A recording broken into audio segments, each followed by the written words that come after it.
ajya kuri plugin settings. Kubijyanye na plugins twabonye ko katubanza dusome baravuga ngo in this chapter we will study how to use plugins in your WordPress site. Plugins allow to easily modify, customize, or enhance WordPress blog or posts. WordPress plugin is a software that can be uploaded to expand the functionality of the site. They add services or features to WordPress blog. Plugins are used to make your work easier. Following are the simple step to add plugins. Tugarutse inyuma plugins twazibonye twavuzeho, ariko reka tuzivugeho cyane. Plugins ni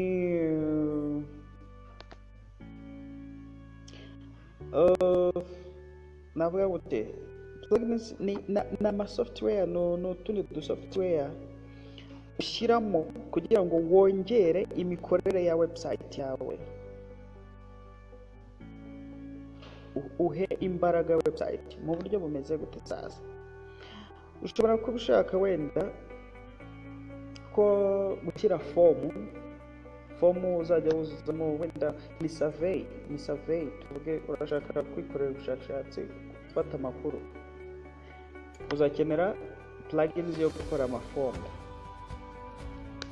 Ikiza cya WordPress ziba zikoze ziraho isa n'isaha ku buryo wazikoresha, ariko ntufate umwanya ngo ugiye kuyikodinga, bizagutwara umwanya munini cyane, ariko ziba zihari. Icyo ni kimwe. Ushobora kuba uri umwarimu ukeneye gukora quiz, online quiz, ukamenya ngo ndasetinga ibibazo ni multiple choice ndakoresha, ni true or false, ni open-ended questions. Okay. Ku buryo bizagusaba plugin yitwa quiz n'urugero, ariko irahari yitwa quiz cat, niyo umuntu agukoresha nkeneye utuntu runaka, bizagukenera iyo plugin. Noneho urumva imikorere cyangwa se capacity ya website yawe uri kuyiha imbaraga, aho kugira ngo wongere ufate umwanya ukodinge byagutwara umwanya, ariko ziba zihari. Plugins rero nyine zongerera imbaraga website.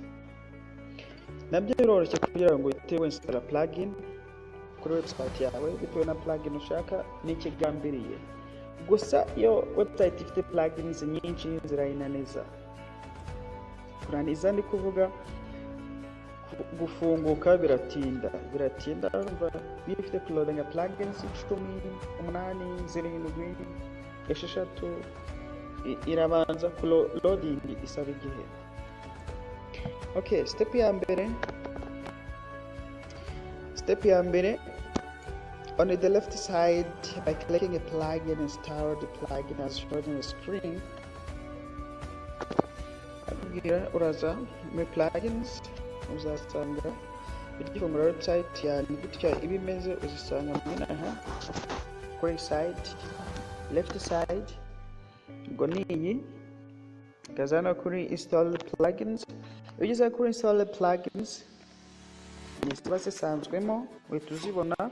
None iyo ushaka kuzana inshya urazana kuri new plugin, ahangaha agira new plugin, igahita iza iyo izina ryayo, biba byoroshye. Step ya kabiri,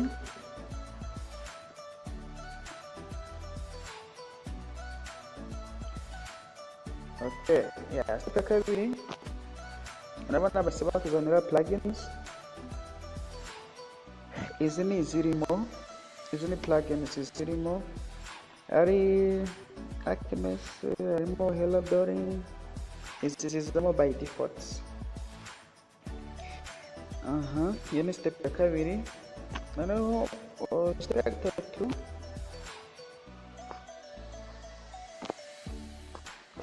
ya gatatu, uhita uza hariya ukavuga twenda I need to add another plugin. Hano tuyadingamo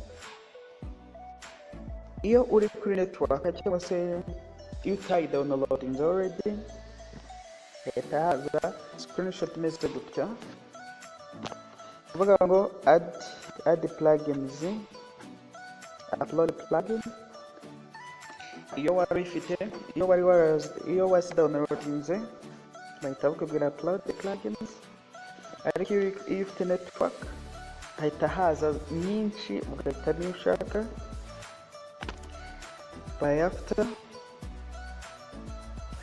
bagahita bakujyana ku kantu kameze gutya browse, hano gusomera browse biba bisaba ubwo warayidownloadinze uyishake, amara kwishaka ukaza hano kuri browse bahita bakujyana kuri akanditseho choose file, tujya aho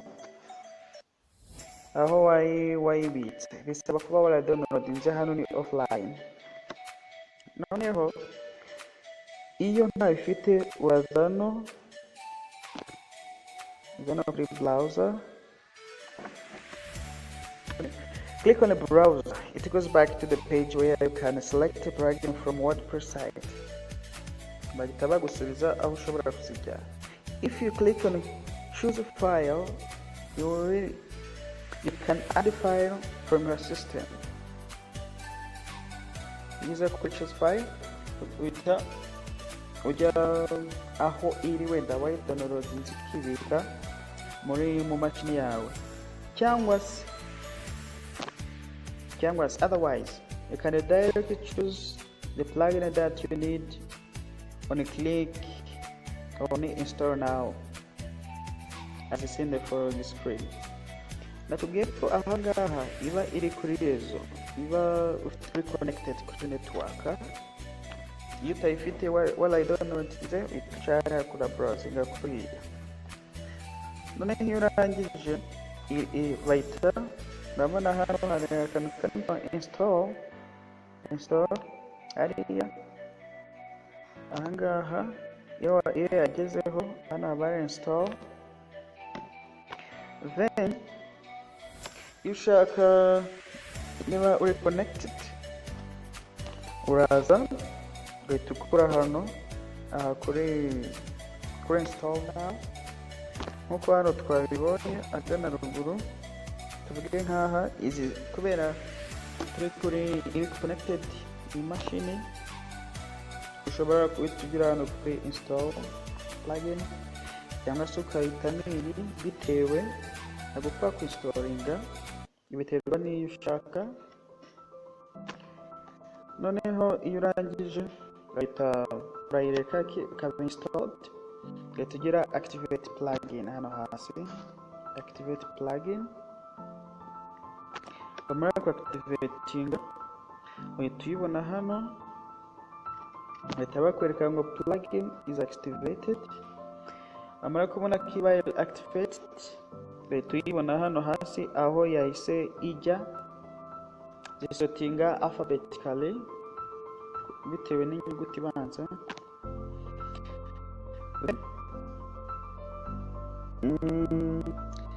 Hano bakavuga ngo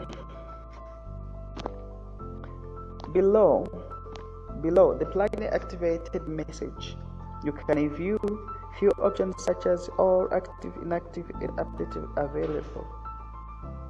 Ahangaha niho bari kuvuga, bahita baguha amakuru. Bagakomeza bakubwira ngo when we click on inactive, you click on inactive, the plugins which are available but are not activated get displayed. You can activate this plugin by clicking activate. Sometimes hari igihe ufite nk'ama plugins nk'atatu akora ibintu mu buryo bumwe. Tuvuge niba ari quiz, usanga bafite quiz card, bafite quiz survey, bafite make quiz, bafite quiz maker. Zose warazinstalinze kugira ngo urebe uburyo zigenda zikora. Noneho iyo ubonye harimo nziza cyane, izo udashobora guhita uzikuramo zisiba, urazitiza deactivating, ugera kuri inactive. ubwo nta kibazo ziba ziteye system yawe cyangwa se website yawe, gusa uba uzibitsemo kuko wenda ubiteganya ko isaha n'isaha ushobora kongera kuzikenera. Noneho iyo ushatse kureba izitari active, ukirika hariya kuri inactive, ahangaha kuri inactive uhita ubona izitari activated. Wabona hari iyo ukeneye ugahita ukirika kuri active, kuri activate, noneho zigahita iziri inactive zigahita ziba activated.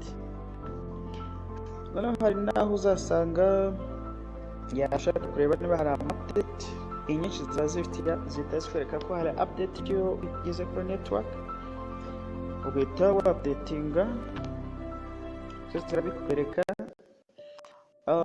None reka turebe icyo twise bulk actions. Bulk action, mbere ko tubigeraho kuvuga ngo bulk action ushobora no gukora ibintu byinshi igihe kimwe, bulk nyine icyarimwe. Hano bulk action and select all the options, click on the apply button. Tuvuga urashaka ku deactivatinga plugins eshatu, uratikinga ugenda ukazitikinga izo ushaka, then after ukaza hano kuri bulk action. Urangiza kugera kuri bulk action hahita haza izi menu, hari activate, deactivate, update, delete. Ugahitamo izo watikinze zose, wenda uvuze ngo niba zari out of date, uratizo waselectinze ugire kwenda kuri update, go back, update. Nurangiza kugira update uraza nugera no kuri apply, kuri apply. Izo watikinze zose zizahita zikora igikorwa kimwe icyarimwe. Kuvuga ngo niba ari eshanu uzaba utanze commande ya update kuri izo eshanu zose wa settings, nicyo bita bulk action. Okay, katurebe akanone bavuga ngo in search install the plugin. Akangaka in search install the plugin, you can just type your plugin name in the text box that is already stored and click on the search install a plugin button. Ari ushobora kuba website yawe ifite plugins nyinshi 10, 15, 20 bitewe, then ukumva ko hari ushakamo wayibuze, uraza hano kuri search plugin, urayandika ubundi ugasearchinga, ugahita ubona, ugahita umenya neza ko irimo cyangwa se itarimo.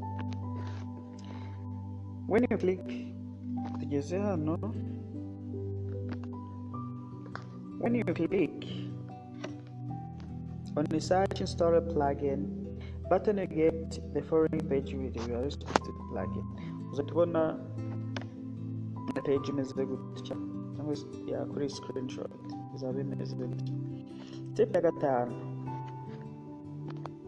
step 5, click on plugins, then editor from the sidebar, nkuko bigaragara kuri plugin kuri iyi screenshot. Ubwo ugiye kweditinga, the following page get displayed. Tubona page itereye nka gutya, imaze gukari tubona page iteye nka kuriya. Then this page let you edit your plugin. Iyi page igufasha, this page let you edit your plugins. A few options are explained. Set plugin to edit. Allow you to select plugin from the drop down and edit it. Yawe iyo ushaka kweditinga bisaba kuba ufiteho amakuru menshi kujyanye na PHP kugira ngo bikorohere, kuko hari igihe ukandika code nabi cyangwa se ugahindura gato ya plugin yose igahita crashinga igasangira zanjye yose. Then documentation allow you to select a tool from drop down to edit the plugin. Iyo wagize amahirwe ukaba ufite documentation ukayisoma biguha amakuru menshi cyane y'uburyo iyo plugin iteye, ku buryo umenya ngo ndeditinga aha ndashaka ko plugin yanjye imera gutya, ndafatira aha ndachanginga ndajustinga iyi code iyi gutyo console gutyo.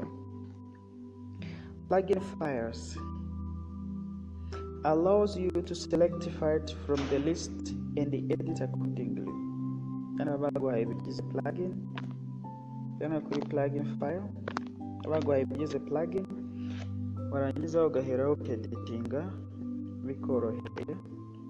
Finally, after editing the plugin file, click on the update file. Finally, after editing a plugin, ukirika kuri update file.